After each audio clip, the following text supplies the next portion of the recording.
हरिः ओं श्री गुरुभ्यो नमः।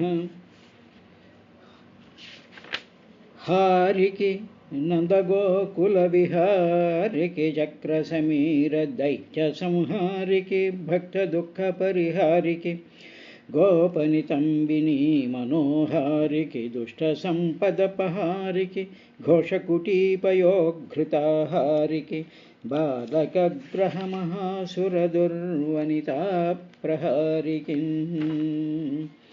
ललितस्कन्धमु कृष्णमूलमु सुकालपाभिरमम्बुमञ्जुलता शोभितमुन् सुवर्णसुमनस्सुज्ञेयमुन् सुन्दरोज्ज्वलवृत्तम्बु महाफलम्बु विमलव्यसालवलम्बुनैवलयुन् भगवताख्यकल्पतरुर्विंशद्विजश्रेयमयि शीलिके नीतिशालिके वशीकृतशूलिके बाणहस्तनिर्मूलिके घोरनिरदविमुक्तशिलाहत गोपगोपिकापालिके वर्णधर्मपरिपालिके अर्जुनभुजयुग्मसञ्चालिके मालिकिन् विपुलचक्रनिरुद्धमरीचिमालिकिन्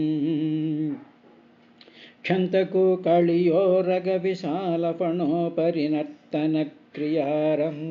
उल्लसन्मगधराज चतुर्विधघोरवहिनी हन्तको इन्द्रनन्दननियन्तको सर्वचराचरावळीमन्तको निर्जितेन्द्रियसमञ्चितभक्तजनानुगन्तको न्यायिके भूसुरेन्द्रमृतनन्दनदायिके रुक्मिणी मनस्तायिके भूतसम्मदविधायिके साधुजनानुरागसन्धायिके पीतवस्त्रपरिधायिके पद्मभवाण्डभाण्डनिर्मायिके गोपिका निवहमन्दिरयायिके शशायिके श्रीमन्तमयि मुनिश्रेष्ठकृतं वै न भगवतंबु सद्भक्तितोडविनुगोरुवारल विमलचित्तंबुलचच्चर ఈశుండు చిక్కుగాక ఇతర శస్త్రంబుల ఈశుండు చిక్కునే మంచివారలకు నిర్మత్సరులకు కపట నిర్ముక్తులై కాంక్షసేయక ఇందు తగిలియుండుట మహాతత్వబుద్ధి వరగాధ్యాత్మికాదితాపత్రయంబు నడచి పరమార్థభూతమై అఖిల సుఖదమై సమస్తంబుగాకయనయ్యునుండు వస్తు వెరుగంగదగు భాగవతమునందు వెదకల్పవృక్ష విగళితమై సుఖముఖ సుధాద్రవమున మనసియున్న భాగవత పురాణ ఫలరసాస్వాదన పదవిగనుడు రసిక భావ విదులు. హరి ఓం శ్రీ గురుభ్యో నమః. తస్యః వా యాణకుణక ఉచ్చైరేతస్మిన్ కృత నిజాభిమాన స్యాహ అహ అహః తత్ పోషణ పాలన లాలన ప్రేణనానుధ్యానేన ఆత్మనియమా సహయామాః పురుష పరిచర్యాదయ ఏకైకశః కతిపయేనాహర్గణేన వియుజ్యమానాః కిల సర్వ ఉదవసన్ కిల అన్నీ దూరమైపోయాయి. దేనివల్ల దూరమైపోయాయి అంటే కృత నిజ అభిమానస్య, ఆ దొరికినటువంటి ఆ లేడి పిల్ల మీద అభిమానము కలగడం చేత తాను చేయవలసినటువంటి సహయమాహ యమములతో కూడుకున్నటువంటి విశేషాలు పురుష పరిచర్యా, పురుషుడు చేయవలసినటువంటి ధర్మాలు ఏవైతే ఉన్నాయో అర్చనాది అనుష్ఠానాది అగ్నిక్రియాది క్రియలన్నీ కూడా ఉదవసన్కి ఇలా దూరమైపోయాయి. ఒక్క చిన్న లేడి పిల్ల వస్తే చాలు దాని మీద మనసు పడిపోయింది. ఎందుకు మనసు పడిపోయింది అంటే లేడి పిల్లకు కావలసినటువంటి తత్ దాని యొక్క పోషణ పాలన లాలన ప్రేణన అనుధ్యానేన, పోషణ దాన్ని పోషించడం దానికి ఏదో గడ్డి పరకలు పెంచడం, పాలు పెంచడం, ఇవి. తర్వాత ఏమో దానికి ఏదో స్నానం చేయించుతూ ఉండడం, తర్వాత ఏమో దాన్ని లాలించడం. అలా స్నానం అది చేయించిన తర్వాత, పాలు అది తాగిన తర్వాత, దాన్ని మామూలుగా పిల్లల్ని ఉయ్యాల్లో పెట్టి ఊపుతూ ఉంటాను చూసారా, అలాగే దాన్ని లాలిస్తూ ఉండడం. అది కొంచెం కళ్ళు తెరిచి ఇదేటప్పటికి ఎత్తుకుంటూ ఉండడం. తర్వాత అంతవరకు బాగానే ఉంది. ప్రీతిని కలిగించడం, లాలన, ప్రేణన అంటే ప్రీతిని కలిగించడం అన్నమాట. అంటే దానికి ఏది ఇస్తే అది ప్రీతిగా, సంతోషంగా, హ్యాపీగా కళ్ళు విట్టి చూస్తూ ఉంటుందో ఆ విధమైనటువంటి ప్రీతిని కలిగించడం. అంటే అదే మామూలుగా మన చిన్నపిల్లలు ఉన్నారనుకోండి, వాళ్ళని పాలు పట్టిస్తాం, వాళ్ళు టిఫిన్ పెడుతున్నాం, వాళ్ళు స్నానం చేస్తుంటాం, వాళ్ళని ఉయ్యాల్లో ఊపుతూ ఉంటాం, ఆ తర్వాత వాళ్ళని భుజం మీద పెట్టుకుంటూ ఉంటాం. తర్వాత ఏమో వాటికి ప్రీతి కలిగించడం కోసం అని చెప్పి వాళ్ళకేమో చిన్న చిన్న బొమ్మలు అవి ఇస్తే వాళ్ళు ప్రీతి కలుగుతూ ఉంటే, ఈ పనులన్నీ కూడా తల్లి ఏ విధంగా చేస్తుందో, ఏమండి తది చన్ని పిల్లలకే చేస్తారు కదా, ఇది మిగతా వాళ్ళకి ఏదైనా అప్లై చేయొచ్చు, ఎందుకు అప్లై కాదు, అందరికీ కూడా అప్లై అవుతుంది. మనకి ఇష్టమైనటువంటి వాళ్ళ కోసం టిఫిన్లు తయారు చేయడం, భోజనాలు తయారు చేయడం, అవి ఇస్తూ ఉండడం. తర్వాత ఏమో వాళ్ళని చూస్తూ వాళ్ళ ప్రీతి కబుర్లు చెప్తూ ఉండడం, వాళ్ళకి ప్రీతికరమైనటువంటి పనులు చేసి పెడుతూ ఉండడం, ఇవన్నీ మామూలే కదా. చిన్నైనా పెద్దయినా ఏ వయసులోనైనా తతి పోషణ, పాలన, లాలన, ప్రేరణ, అనుధ్యానేన, ఈ ధ్యానాలతోనే మనిషి యొక్క జీవితం వాడి చిన్న పిల్లవాడి దగ్గర నుంచి ముసలి వెధవ వరకు కూడా ఈ విధమైనటువంటి స్థితి జరుగుతూనే ఉంటుంది. దీనివల్ల ఆత్మనియమాః ఏకశః ఒక్కొక్కటి దూరం ఉదవసంఖ్యలా దూరం అయిపోయాయా ఆ భరతుడికి అనగానే, ఇక్కడ తెలివైనటువంటి వాళ్ళు, లాజిక్ వాళ్ళు ఏం చేస్తూ ఉంటారంటే, చేయడం తప్ప అండి అంటే, చేయడం తప్పని అంటం లేదు. ఎక్కడ ఏ పనులు ఏ విధంగా చేయాలో అప్పుడు ఆ సమయంలో ఆ పనులు అక్కడ మాత్రమే చేయాలి తప్ప, ఇక 24 గంటలు ఇదే పని మీద ఉంటే నువ్వు చేయవలసినటువంటి కర్తవ్యాలు, నువ్వు చేయవలసినటువంటి అనుష్ఠానాలు, పూజలు, వ్రతాలు ఇవన్నీ దూరం పెట్టేసేసి ఈ పూజలు కానీ, ఈ వ్రతాలు కానీ, ఈ అనుష్ఠానాలు కానీ ఎవరి మెప్పు కోసమో చేయడం, ఎవరినో ప్రీతి కలిగించడం కోసం చేయడం, ఎవరో సంతోషిస్తారు అని చెప్పేసేసి భజనలు చేయడం అనేటువంటిది అవతల వాళ్ళ ప్రీతి కోసం కాదు. ఆ టైప్ ఆఫ్ ఇదిలోకి మానవుడి యొక్క మనసు వెళుతుంది స్మా అని చెప్పి కాషణ ఇస్తున్నట్టుగా భరతుడి యొక్క చరిత్రలో సుఖబ్రహ్మకి పరీక్షణ్ మహారాజుకి చెప్పిన తర్వాత ఇంకా ఏం చేశాడు ఇప్పుడు ఈ పనులన్నీ చేస్తూ ఉండేటప్పుడు తన మనసే తనకి ఒక లాజిక్ తీసుకొస్తుంది. అయ్యో, నేను 1,000 సంవత్సరాలు పరిపాలించాను, బ్రహ్మాండమైనటువంటి నిజరమణ అరుణారుణ పాద పంకజ ధ్యానంతో పూజ కూడా మర్చిపోయేటువంటి మహత్తరమైనటువంటి సమాధి స్థితిలోకి వెళ్ళిపోయాను కదా, అటువంటిది ఏమిటి నేను ఈ విధంగా అన్నిటినీ కూడా పోస్ట్పోన్ చేసుకుంటూ వీటిలన్నిటికీ దూరం అయిపోతున్నాను, భగవత్ సంబంధమైనటువంటి విశేషాలకు దూరం అయిపోతున్నాను అనేటువంటి భరతుడు తెలివైన వాడు కాబట్టి, సర్వము తెలిసినటువంటి వాడు కాబట్టి, అప్పుడు తన మనసుకి ఈ ప్రశ్న ఉదయించినప్పుడు ఈ రెండవ ఆస్పెక్ట్, ఏమి నువ్వు ఇలా అయిపోతున్నాను ఏమిటి నేను అనేటువంటి ప్రశ్న భరతుడు తెలివైన వాళ్ళకి ఉంటుంది, తెలివి తక్కువ వాళ్ళకి అది ఉండదు. వాళ్ళ అవతల వాళ్ళ సేవలోనే పరితపించేటువంటి వాళ్ళకి ఈ క్వశ్చన్ రాదు. ఎందుకంటే వాళ్ళకి అవతల వాళ్ళ మీద ఉన్న శ్రద్ధ తన అనుష్ఠానం మీద, భగవంతుడి మీద భక్తి, శ్రద్ధ, ధ్యానం ఇవన్నీ ఉండవు కాబట్టి ఆ విధంగా ఉంటూ ఉంటారు. ఇప్పుడు తనకి ఆ క్వశ్చన్ లోపల నుంచి బయట కలిగినప్పుడు ఆయన ఎటువంటి సమాధానం చెప్పి తనని తాను కన్విన్స్ చేసుకుంటున్నాడో అనేటువంటి విషయం మానవుడి యొక్క సైకాలజీ గురించి చెప్తాడు.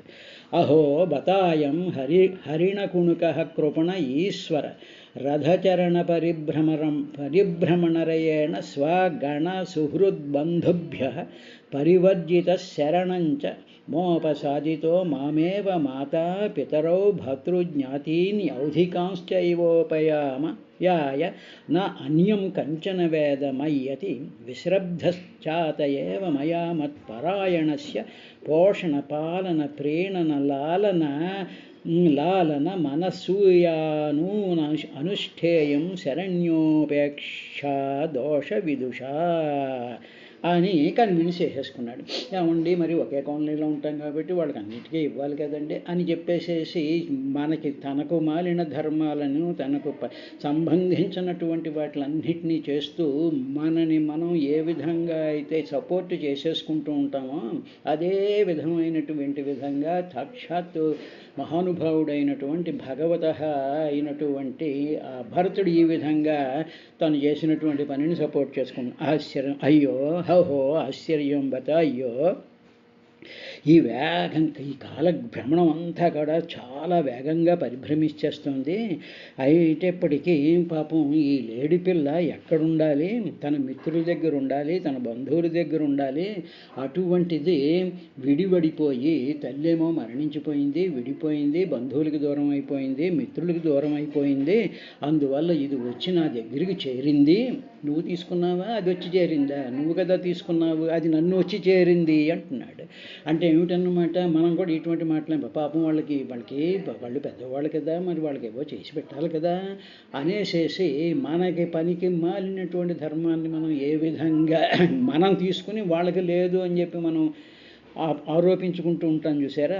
ఆ విధంగా ఇది నా వద్దకు చేరింది అని ఇంకా ఏమని, అది నన్నే శరణు పొంది నన్నే తల్లిదండ్రులుగాను సోదరులుగాను బంధువులుగాను గుంపులోని వారుగా భావిస్తూ ఉంది.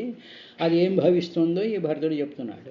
అంటే ఏమిటనమాట, వాళ్ళందరూ కూడా నన్ను వాళ్ళకి సహాయం చేసేటువంటి వాళ్ళ కింద, ఉపకారం చేసేటువంటి వాళ్ళ కింద,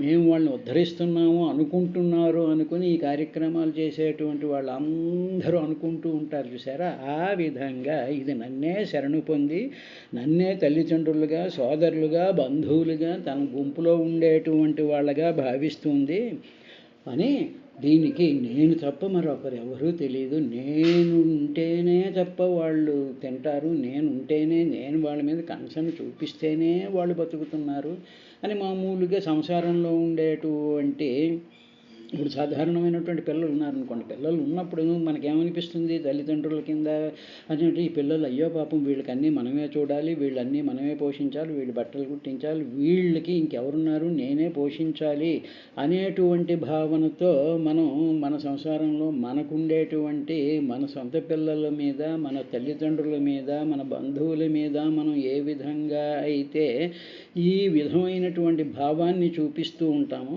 అదే భావాన్ని మీరు మనుషులు ఇలా చూపిస్తున్నారు అని చెప్పకుండా లేడి పిల్ల మీద ఆపాదన చేసి ఈ విధంగా ఆయన చెప్పడం. సరే, మన పిల్లలు పోషించాల్సిన బాధ్యత, ప్రీతి కలిగించాల్సినటువంటి బాధ్యత, ఇవన్నీ ఆ బాధ్యత అదన్నీ మన ధర్మం. అది అంతే తప్ప పరాయి వాళ్ళ కోసం అని చెప్పేసేసి ఇంకా అనుష్ఠానాలు మానేసి, పూజలు మానేసి వెర్రెత్తిపోయి రకరకాలైనటువంటి దేశ సేవలని సమాజ సేవలని చెప్పి చెయ్యాల్సినటువంటి అవసరం, వాళ్ళ కోసం ఇంకోళ్ళు ఎవరో చేస్తారు అని.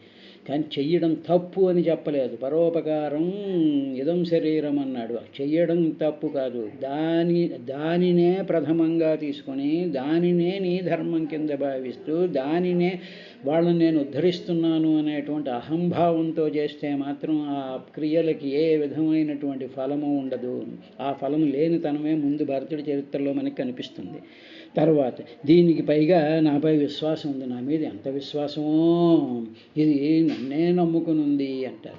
అదేవిధంగా మానవుడు యొక్క జీవితంలో అందరూ కూడా అయ్యో నేనంటే వాళ్ళు పడిచేస్తూ ఉంటారు, నేను చేస్తున్నటువంటి పూజలకి, నేను చేస్తున్నటువంటి ఫంక్షన్స్కి, నేను చేస్తున్నటువంటి వాళ్ళకి అందరూ నేనంటే పడిచేస్తూ ఉంటారు అనేటువంటి భావంతో మనం ఆ మిథ్యా అజ్ఞానంతో, ఆ అహంకారంతో, మన మీద ఉండేటువంటి అభిమానంతో మనం ఏ విధంగా అయితే భావిస్తూ ఉంటామో అదేవిధంగా ఆయన భావిస్తూ దీనికి నాపై చాలా విశ్వాసం ఉంది, నా మీద విశ్వాసం ఉంది కాబట్టే తాను మిగతా వాళ్ళ నుంచి తప్పించుకొని వచ్చేసింది కాబట్టే, నన్నే శరణు పొందింది కాబట్టే దీనిని పెంచడంలో తప్పేమీ లేదు.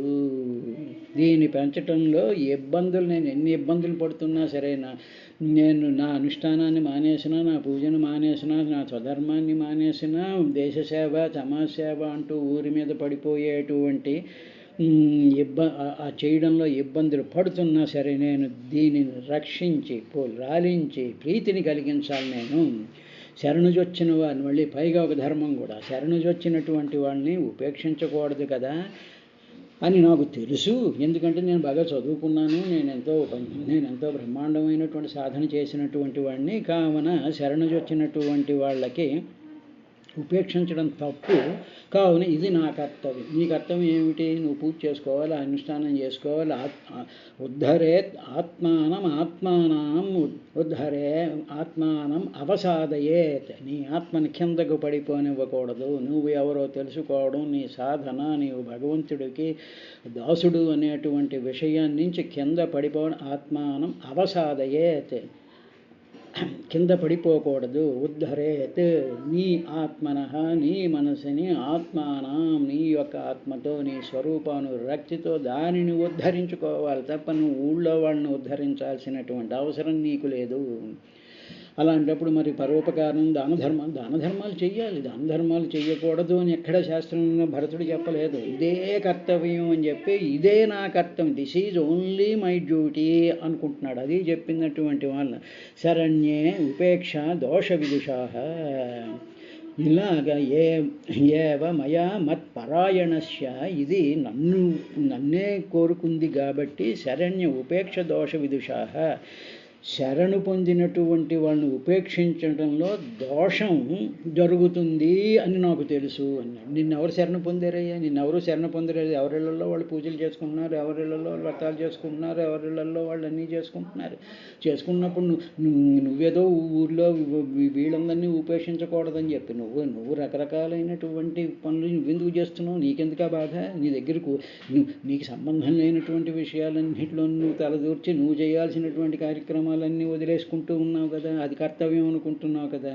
కాబట్టి నీవు కర్తవ్యాలని, కార్యక్రమాలని ఆపాదించేసుకుంటూ ఉండడం అనేటువంటిది చెయ్యకూడదు అని చెప్పి తాను చేసినటువంటి పనికి సపోర్ట్ చేసుకుంటూ అహో బతాయం హరిణకుటుక కృపణ ఈశ్వరరథచరణ పరిభ్రమణరేణ స్వగణ సుహృద్బంధుభ్య పరివర్జిత శరణంచ. తన బంధువుల్ని, తన గుంపుల్ని, తన తోటివారిని వదిలేసేసి నన్నే శరణు పొందింది కాబట్టి అందువల్ల నన్నే మాతా పితరౌ భ్రాతృజ్ఞాతీన్, అదే నన్ను తల్లి అనుకుంటోంది, తండ్రి అనుకుంటోంది, నన్నే మార్గదర్శి అనుకుంటోంది, నేనే మోక్షం ఇచ్చేవాడిని అనుకుంటోంది, నేనే అన్నీ చేయించేస్తున్నాను అనుకుంటోంది అనుకునేటువంటి అజ్ఞానంతో కార్యక్రమాలు చేస్తూ ఉంటారు చూసారా. ఆ విధంగా అవతల వాళ్ళు అనుకుంటున్నారు అని చెప్పేసేసి ఈ రకరకాలైనటువంటి బాధా గురువులందరూ కూడా ఈ విధంగా తయారవుతారు అనేటువంటి విషయాన్ని చెప్పారు. నీ కర్తవ్యం ఏమిటో నీకు తెలుసు. నీవు ఏ వేదవిహితమైనటువంటి కర్మలు నువ్వు ఆచరించాలో అవి ఆచరించాలి, వాటి మీద దృష్టి ఉండాలి. వాటికి దూరం అయిపోయాడు అని చెప్పాడు. అందువల్ల భరతుడు ఏమైపోయాడంటే సర్వ ఉదవసన్ కిలా, వాటికి దూరమయ్యాడు. ఈ కార్యక్రమాల్లో మన ధర్మాలకి దూరం అవుతున్నాము అనేటువంటి విషయాన్ని గ్రహించినప్పుడు మాత్రమే నువ్వు సమాజసేవ చేసినా, పారాయణ చేసుకున్నా, మరొకటి చేసుకున్నా అనేటువంటి విషయాన్ని గ్రహించుకోవాలి. ఈ విధంగా ఆయన తను చేసినటువంటి పనిని మత్పరాయణస్య పోషణ పాలన ప్రేణన లాలన అనేసేసి ఇవన్నీ చెయ్యాలి అని చెప్పి మళ్ళీ ఆ పోషణ, పాలన, ప్రేణన, లాలన అనేటువంటివి చేస్తున్నారు. తర్వాత నూనం హ్యార్యా సాధవ ఉపశీలా కృపణ సుహృదయం విధార్థే స్వార్థానపి గురుతరానుపేక్షంతే. ఎందుకంటే శిష్టాచార సంపన్నులైనటువంటి సాధు పురుషులు శాంత స్వభావులై ఉంటారు. వాళ్ళు శిష్టాచార్యులు, వాళ్ళు ఎప్పుడూ కూడా చాలా శాంత స్వభావులై ఉంటారు, మంచి వాళ్ళు ఉంటారు. వాళ్ళంతా దీనులకి చాలా దీనంగా ఉండేటువంటి వాళ్ళకి ఉపకారం చేస్తూ ఉంటారు. కాబట్టి ఇటువంటి పరోపకారం చేసేటువంటి సందర్భంలో మిక్కిలి విలువైనటువంటి సొంత ప్రయోజనాలను కూడా పక్కన పెట్టేస్తారు. ఇది నిశ్చయము అన్నాడు. అంటే ఏమిటన్నమాట, చేయవలసినటువంటి ధర్మాలను అవి కూడా పక్కన పెట్టేసేసి దీనుల కోసం సాధువులైనటువంటి వాళ్ళు, పరోపకార పరాయణైనటువంటి వాళ్ళు, వాళ్ళు సొంత ప్రయోజనాల కోసం చేసుకోవలసినటువంటి వాటిలన్నిటినీ పక్కన పెట్టేసేసి ఈ దీనజన సేవకి వాళ్ళు తయారైపోతూ ఉంటారు అని చెప్పి, శాంత స్వభావులు ఎలా ఉంటారో, తర్వాత సాధు పురుషులు ఎలా ఉంటారో, శిష్టాచార సంపన్నులు ఎలా ఉంటారో, వాళ్ళు దీనులకు ఉపకారం చెయ్యడం అనేటువంటి విషయం మీద వాళ్ళ సొంత అనుష్ఠానాది కార్యక్రమాలన్నింటినీ పక్కన పెట్టేస్తారయ్యా అని చెప్పి, ఉపేక్షంతే నూనం, ఇది డెఫినెట్ కాబట్టి నేను ఈ విధంగా చేసేస్తున్నాను అని తనని తాను సపోర్ట్ చేసేసుకుంటూ మాట్లాడుతూ ఉంటాడు. ఇది మానవుడికి ఉండేటువంటి సహజమైనటువంటి విధి. ఈ సమస్త జీవుల్ని సృష్టించినటువంటి వాడు భగవంతుడు, సమస్త జీవుల యొక్క ప్రారబ్ధ కర్మల్ని రాసినటువంటి వాడు భగవంతుడు. కాబట్టి కర్తృరాజ్ఞయా ప్రాప్యతే ఫలం కర్మ కిం ఫలం కర్మక జడం. కాబట్టి సేవ చెయ్యకూడదు అని కాదు, ఎంతవరకు నీకు అధికారం ఉందో అంతవరకు మాత్రమే చెయ్యాలి. బలవంతంగా ఏదో పేరు కోసమనో, ఊరు కోసమనో, లేకపోతే గుర్తింపు కోసమనో చేసేటువంటి పనులకి సాధు స్వభావం, శాంత స్వభావం కాదు. ఇంట్లో ఉండేటువంటి ఒక బ్రాహ్మణుడు సంధ్యావందనాన్ని కానీ నియమానుసారంగా చేసుకున్నట్లయితే, సంధ్యావందన మంత్రంలో ఉండేటువంటి మంత్ర ప్రభావం వల్ల లోకమంతా కూడా సుభిక్షంగా ఉంటుంది. ఇది నువ్వు చేయాల్సినటువంటి పని. అంతే తప్ప నీవు దీనిని మానేసేసి ఎవరి కోసమో నువ్వు ఏదో చేస్తున్నాను అనుకునేటువంటి పని మాత్రం అది శోభస్కరం కాదు. కానీ తాను చేసినటువంటి పనిని నమ్మి దానిని సపోర్టు చేసుకుంటూ ఇది నిశ్చయము అని చెప్పాడు. ఇది ఎంతవరకు నిశ్చయము అనేటువంటి విషయాన్ని ఎవరికి వాళ్ళు ఆలోచించుకోవాలి. శాంత స్వభావులైనటువంటి వాళ్ళు, దీనజన సంరక్షణ చేసేటువంటి వాళ్ళందరూ డెఫినెట్గా సమస్త జీవులకి ఉపకారం చేస్తూనే ఉంటారు వాళ్ళ యొక్క ప్రజెన్స్ వల్ల.